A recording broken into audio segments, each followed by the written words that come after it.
Hola chicos, soy Real Díaz Studio. Se preguntarán antes que nada qué hago aquí.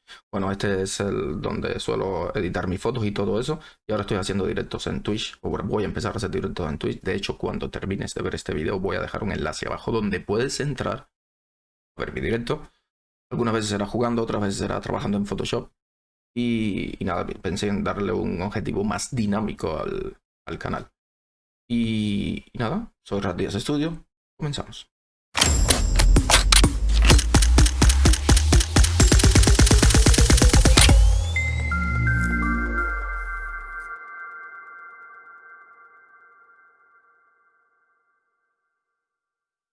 Hace algún tiempo me preguntaron qué, qué cámara me compro.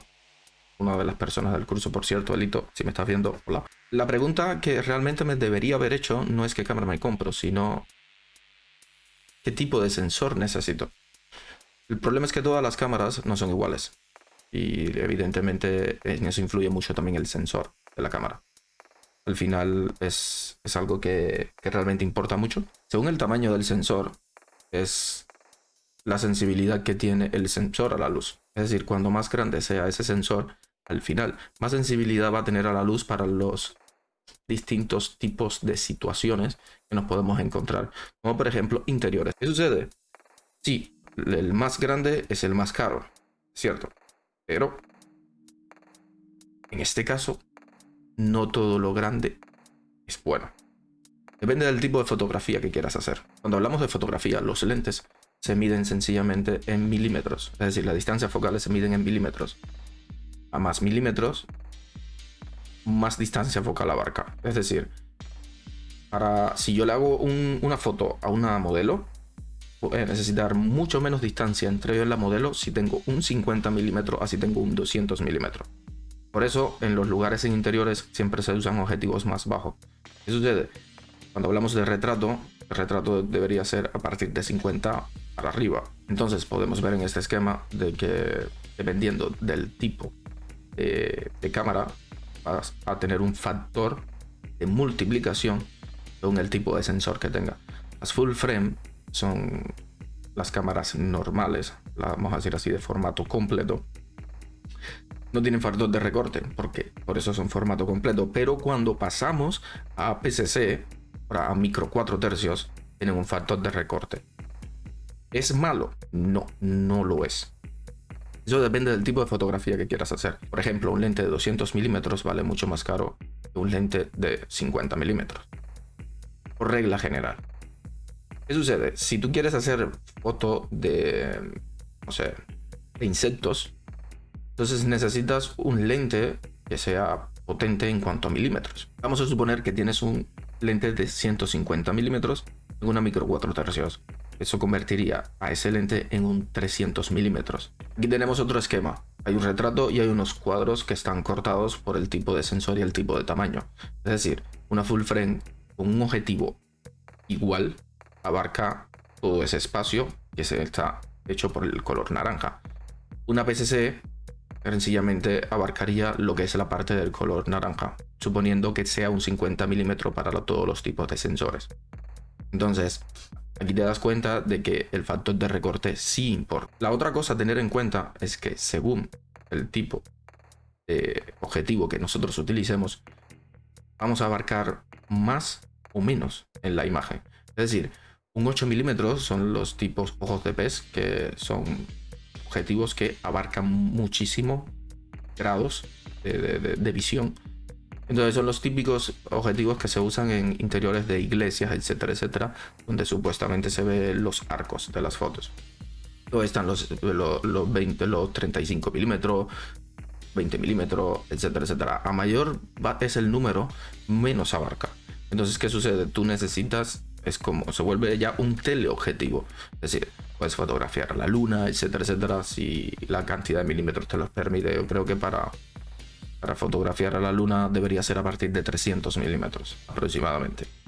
Aquí en esta foto apreciamos mejor el factor de recorte, porque vemos que son objetivos fijos de 35 milímetros, 50 milímetros, 85 milímetros, 100 milímetros y 180 milímetros. ¿Qué sucede? Los dos están puestos en una full frame y en una PCC. Y evidentemente se ve el factor de recorte en la APS-C, que no tiene la full frame. El 50 mm se ve bastante más el factor de recorte porque prácticamente le llega la foto a la rodilla, pero luego en el 50 mm con el APS-C es que la corta por la cadera.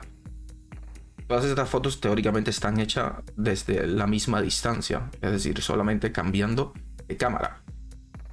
Al final, al cabo, lo que tenemos en cuenta de todo esto es que, por ejemplo, si quieres hacerle foto a tu familia, pues tal vez te convenga una full frame o una APS-C si no tienes el dinero.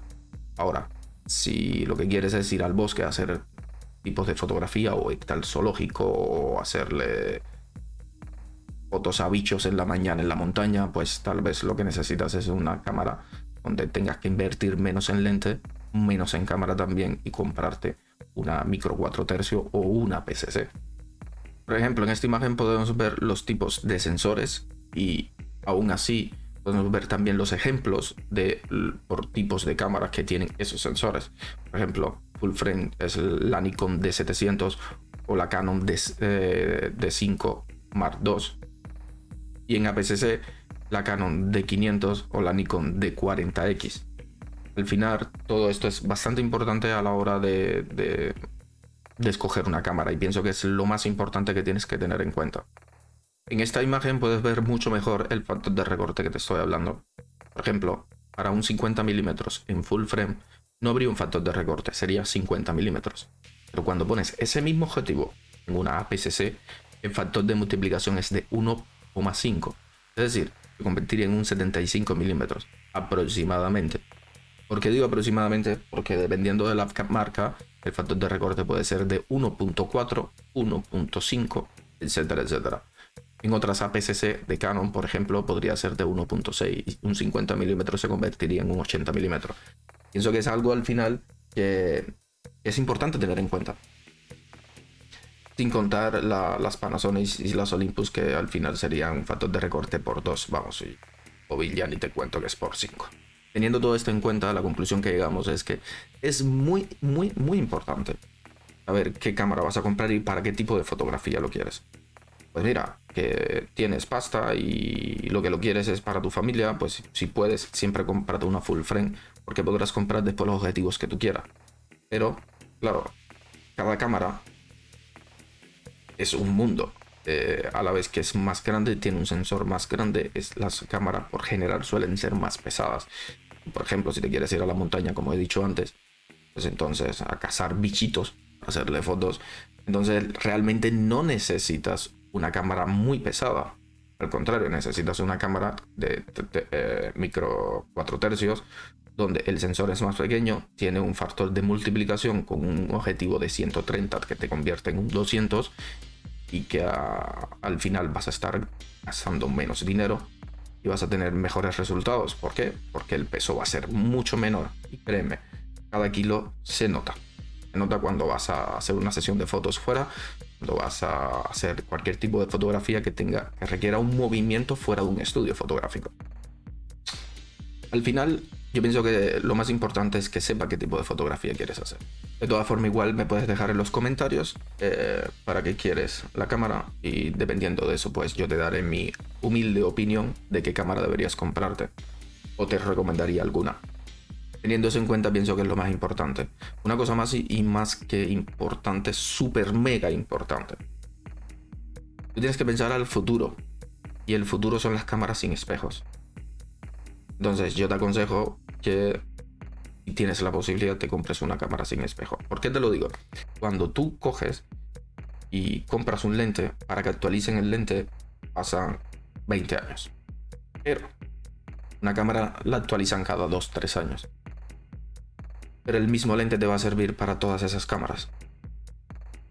Entonces yo te aconsejo que inviertas en futuro. Y en futuro es no comprar una cámara hoy para cambiarte de cámara mañana y cambiar también los lentes que ya has comprado, sino sencillamente ya tener los lentes que has comprado de la otra cámara y cuando actualices tu cámara tener ya los lentes de la otra.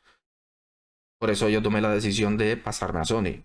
Yo tengo una Sony y tengo los lentes para Sony sin espejo, que es de hecho con la que estoy grabando ahora. Entonces, ¿qué sucede? Cuando yo decida en un futuro cambiarme de cámara, es decir, actualizar mi cámara, pues esos lentes me van a servir. Pero generalmente las monturas de los lentes son de cámaras con espejo, no sirven para las cámaras sin espejo. Entonces, yo te aconsejo que si de un principio te vas a comprar una cámara, intentes comprarla sin espejo. Porque mañana, si quieres actualizar tu cámara, esos mismos objetivos que ya te has comprado y esos mismos lentes te van a servir. Fuera de eso, pues eso es todo. Yo soy Real Díaz Estudio, espero tengan un lindo día y bueno, si están viendo este video, pues posiblemente a lo mejor estoy en Twitch en directo, así que si quieren pasarse, pues ahí estaré editando fotos. Nos vemos.